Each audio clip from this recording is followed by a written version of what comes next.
তাই তো নাকি? একদম ঠিক বললাম তো? তো চলো ডান্স হবে, ডান্স হবে, একদম ডান্স হবে।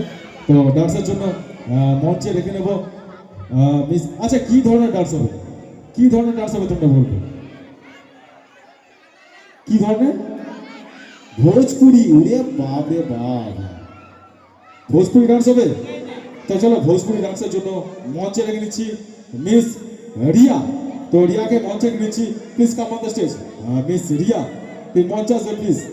তোমার জন্য অধীর আগ্রহী আমাদের ছোট্ট ছোট্ট বান্ধবীরা, বোনেরা, বিশেষ করে ইয়াং ভাই বন্ধুরা অপেক্ষা করছে।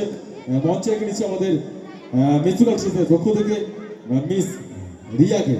আর সত্যি কথা বলতে কি, আমরা তো সত্যি কথা বলতে কি আমি রাত্রিতে প্রোগ্রাম করি, দিনে কাজ করি।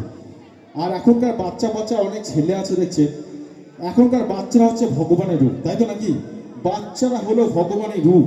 কিন্তু এমন কিছু বাচ্চা ছেলে আছে, মানে আমার বাড়ির একটা ছেলে আছে, 5 বছরের ছেলে আছে, সেটা পাঠাবো। কেন বলছি তার কারণ, সত্যি বলছি, আমার 5 বছরের ছেলে আছে, রাতে ঘুমায় না, ঘুমায় ঘাম করে থাকে। তো রাতে একদিন ঠিক করলাম আমার বউ আর আমি রাত্রিতে একটু ভালো মন্দ খাওয়া দাওয়া করবো। তো ভালো মন্দ খাওয়া দাওয়া করলাম, বাচ্চা ছেলেটা এসে এবার খাওয়া দাওয়া করে কি ঘুমাবো, তো ঘুমাতে যাচ্ছে, হঠাৎ করে বাচ্চা ছেলেটা বলছে, বাবা বাবা বাবা আমি তোমাদের মাঝে ঘুমাবো। লে কি করবি কর, আমার বউ আমি আদর করতেই পারি, তো কিছু করার নেই। তো আদর করব, আমি বউটা একটু দূরে হয়ে গেছে, দিয়ে বলছি সোনা, ও সোনা। তো বিশ্বাস করুন বাচ্চাটা ঘুমায় না, ঘুমের ঘাম করে শুনছে বাবা কি বলছে,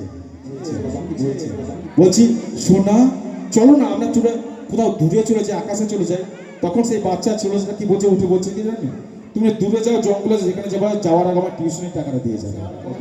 এই হচ্ছে এখনকার বাচ্চা। তো ডান্সার রেডি? রেডি? তো চলো মঞ্চে মিস রিয়াকে আমরা মঞ্চে রেখে নেবো, আমাদের ডান্স গ্রুপের পক্ষ থেকে মিস রিয়া। তো চলো সবার জন্য আমাদের ফোনারা বলছে ভোজপুরি, কি দাম লাগিয়েছে গো। তো চলো একটা সুন্দর ডান্স আমরা দেখবো।